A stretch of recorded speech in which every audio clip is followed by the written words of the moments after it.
Happy day. Welcome back. Thank you so much for being here and checking out this video.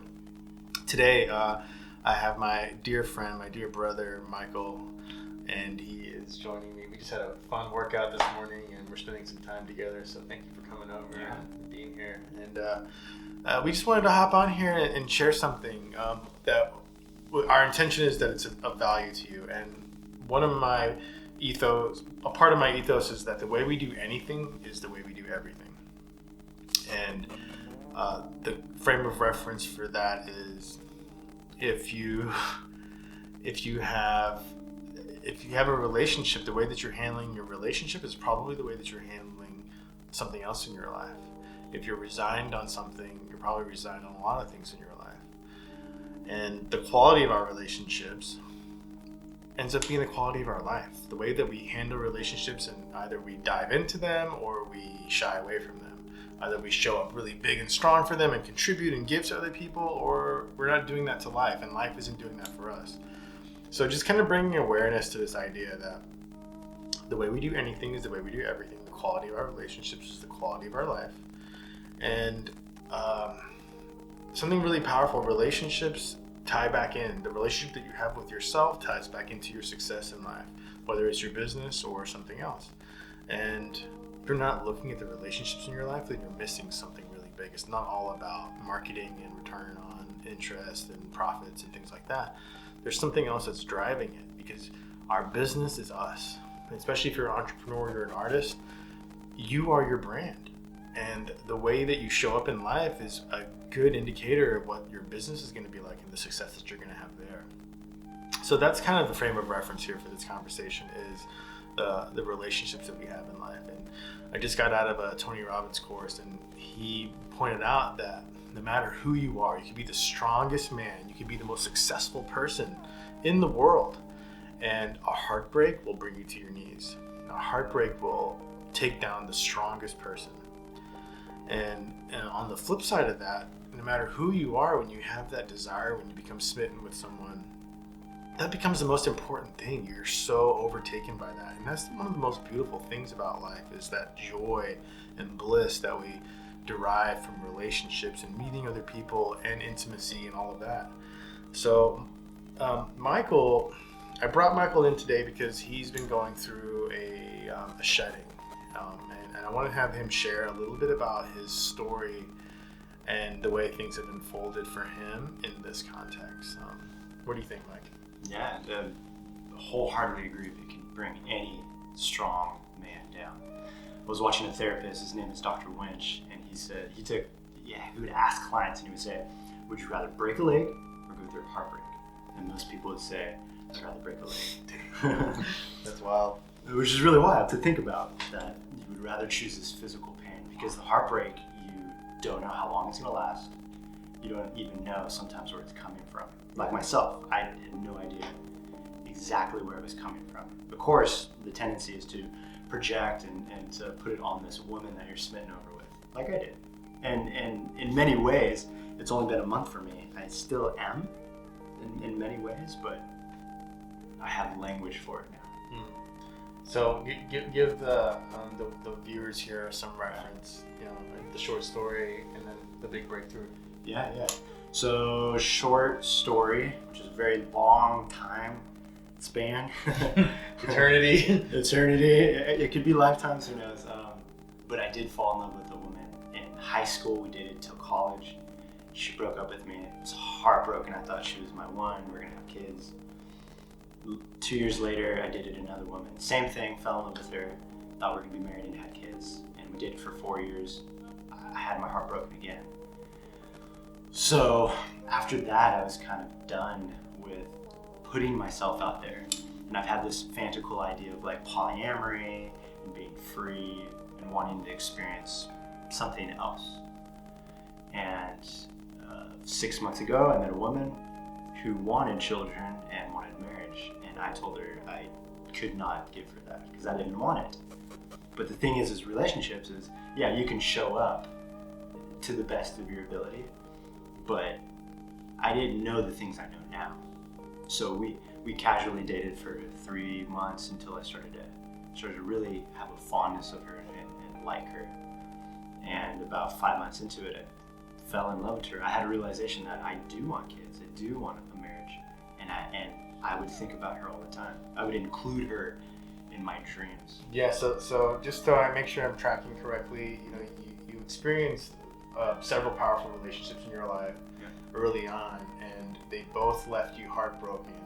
And so it sounds like you just buried that. You're like, you know what, I'm not going to invest in relationships like that. I'm not going to want kids because this always leads down the path of severe heartbreak. Yeah, severe heartbreak. And you buried this idea of wanting kids or having a family or being with one person monogamously forever. Yeah, forever.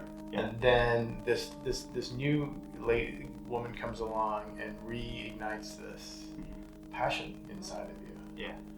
And then you continue. Yeah. And as soon as I had that realization, without going into detail, she had lost her heart wasn't in it anymore. So 2-3 weeks after I realized this, I didn't get to play out any of my passion with her, and we broke up. And agonizing, unbearable grief I've experienced since then. But talking with a mentor of mine, he kind of let me know, like, you've locked away this person in a closet for 11 years now, since my last, real heartbreak. And he's been in there crying, screaming, trying to get out. And so it seems as if, like, okay, you only dated for 5 months, and where is this coming from? It's coming from this 11 years, this partition of myself that has been wanting to get out. So I've got 11 years of grief and sorrow and pain and just agony in there, and it's overwhelming. But having the language for it, I'm starting to understand that that's where it's coming from. I'm not focusing on this woman is really doing that for me. Right. Yeah, that's beautiful. One of my teachers recently reminds me over and over that there is no outer world. There's only the inner pushed out. And everything is a projection. Our reality, our experience in this human experience is a projection of our subconscious, of our inner world. And in this context, it wasn't what she did or did not do. That experience reawoken the repressed lover within you. Yes. And and I know you've been going through. It's been rough. It's been rough. Now he's out. Now that he's out, he's got shit he's got to say. He's things that he wants to say. Wow. And so I'm allowing him to speak, which looks different days. Most of it is really crying and allowing myself to really grieve. The best advice I've gotten so far through this experience is, if you feel like you're drowning, drown. Don't resist. Because there's many times where I would cry, and it would get to this point where it's like, oh, I can't take anymore, and I would stop myself because it hurts. And now that I don't drown, it's like, go for it. And it's overwhelming. It feels like death. Physical pains.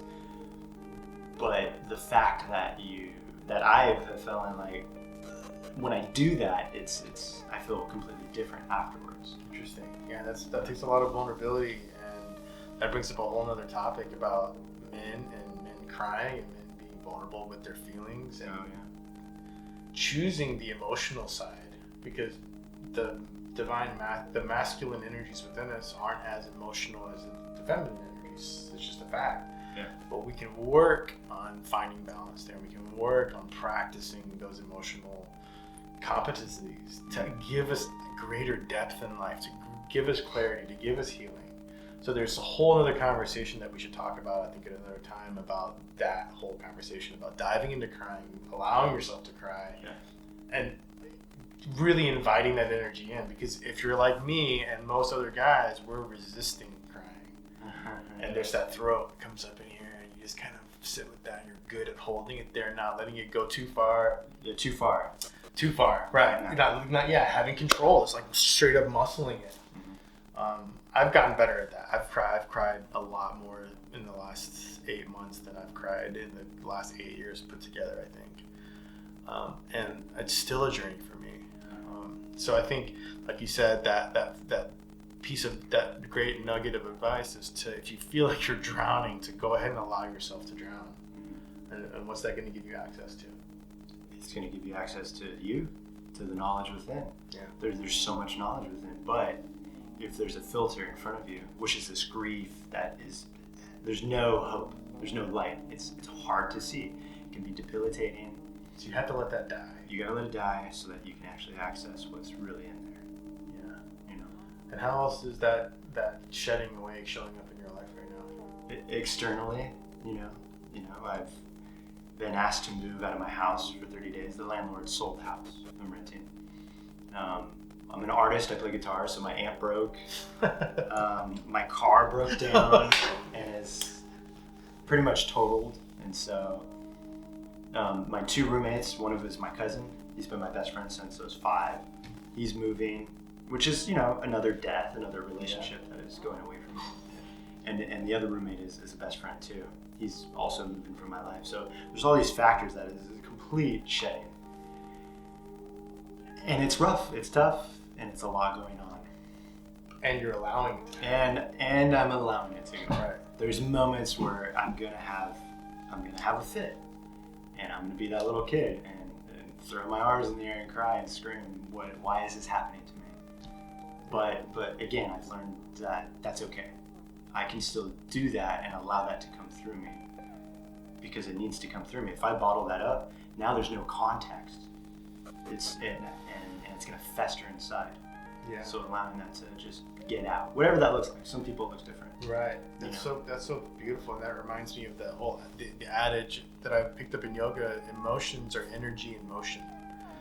And in yoga, the practice of yoga, we open up these energetic channels and we feel emotion. And if you're not skilled or not taught to or not told to, you may stifle them or you may keep them repressed, and that's not serving you at all. It's actually the benefit of the practice is to open you up to feel, and then you insert love in the space that was there.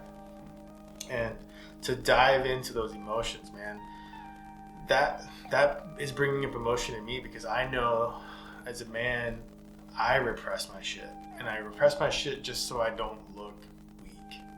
It's as simple as that. And like vulnerability, I'm learning so much now, especially through Brene Brown and some of these other great teachers right now. Vulnerability is strength and sharing, and that's why I'm even starting this channel. That's why I'm here on camera, and that's why we're both here, is just like be vulnerable and share, because it is so powerful.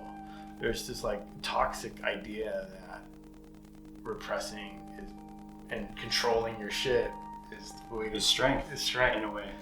Yeah. And does it take strength to do that?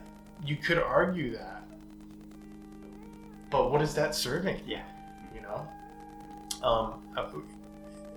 I wonder how many of you out there have felt anything like this. Maybe we've all experienced heartbreak, or maybe we've all experienced the resistance to emotions that come up and wanting to repress them and ignore them. And what do we do in culture, in our society in America? We consume alcohol to numb, or we have other drugs that we use to escape reality, and you're not facing your shit. Yeah. And you can do that, and that's your choice, and that's the life that you'll end up living. But the quality of your life, I mean, like, a life lived is what you want. You want to live your life, not get to the end of it and be like, fuck, I didn't live it. Yeah. And realize that. So living your life means living your emotions and feeling them. Yeah. And growing, and then being available fully for the true love, or the child, or the parent, or whoever else needs you in community, right? This is about, the context for me in this conversation is loving yourself, loving your divine partner, then loving the world. But you can't do the love with the world with a partner if you don't have the love with yourself. Yeah. And if you can't access the love with yourself if you're not being real with yourself, if you're not being real with the emotions you have and growing through them. So I love this conversation. I'm really grateful and proud of both of us for sitting here and sharing it, and especially you for going through it and being vulnerable enough to share it. Is there anything else you want to add or leave with? Or? Another harvest, something that I've discovered, is just like you said, showing up to our best of our ability. And sometimes the best of our ability is not what's actually authentic. Because like what I discovered is I do want these things with women. I do want to share myself. I want marriage and kids. And so being able to not be afraid to be hurt or not be afraid to just go for it, because we gotta learn, you know? She gave me the best gift I can have right now, and I'll never be able to repay her. It is a gift that is gold to me. Good. I don't know how long it could have been until Yeah. I let that guy out of the closet, right? Right. It need to happen now. Yeah. Now is the right time. Yeah, so now I can show up not only in romantic relationships, but now I can show up in this relationship. Yeah. I can show up even in my mom and my father that are still alive, you know. Anybody, it's gonna ripple out. Yeah. And just that authenticity That's and that beautiful. that open love. Yeah, I love that. Yeah, the things that we go through, a powerful reminder, I've always believed this, and my teacher is reminding me right now, is like things aren't happening to us, they're happening for us. Yeah. And this is another great example of that. So good. The gold, the things that are traumas in our life is our gold. The things that we've experienced in our life is where, when we choose to face them and learn from them, we can take them and turn them into gold and serve other people with. That's at our core. That's who we are. Yeah. I'm powerful. I'm realizing now that I'm really powerfully committed to showing up and serving other people and adding value to their lives. I don't know. I have so many ways of doing that, and instead of getting stuck in how I'm going to do that, I'm just doing it. And if this is a value, then please let us know, and please subscribe and follow and all that stuff, and stay in touch, and let us know if it's of value to you. Because I'm here creating content, and I want to be of service. And so thank you again for your time, and we're going to go have some breakfast and enjoy the rest of our day. And thank you so much, Mike, for being here. I love you, brother. I love you too.